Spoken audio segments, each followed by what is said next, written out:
Let's take a moment and take a closer look at the right panel of the Merode Altarpiece by Robert Campin. So what we're looking at is we're looking at Joseph. That is going to be Mary's husband, and he's shown in a carpenter shop. Joseph was a carpenter. Take a look at his age. He's an old man. When we look at Mary in the central panel, we see a youthful girl. There's a tradition around this. Joseph is shown in many different ages. Historically, we don't know his or Mary's age. But this tradition of showing him as an old man um, was a tradition to show him as a protector for Mary and as a wise man.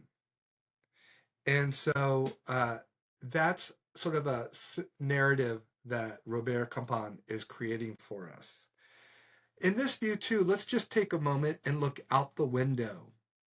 There's this story unfolding for the salvation of humankind, and out the window is the world of man, the commercial world. And that might be a literal signal of the world that Jesus is about to save. What's really fun, some really interesting symbolism, is that Joseph is working on mouse traps. He's got one in his hands out of this view, and there's one on the window ledge.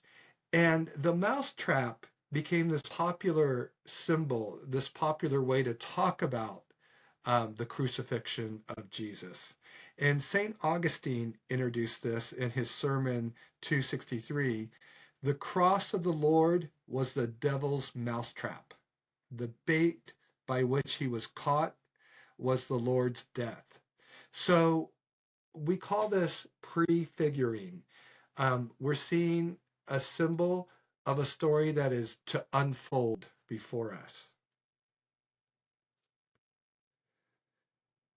We look a little bit further down and we can notice the details on his table. So again, there's a mousetrap. There's all the sort of tools and indicators that he is a carpenter.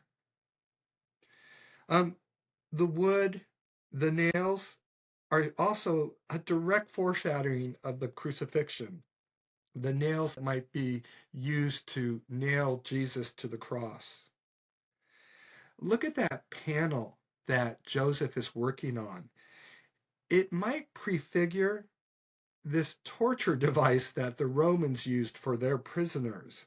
So he's drilling holes, and these holes would be filled with spikes, and then Romans would have these panels with spikes hang from the belts of prisoners.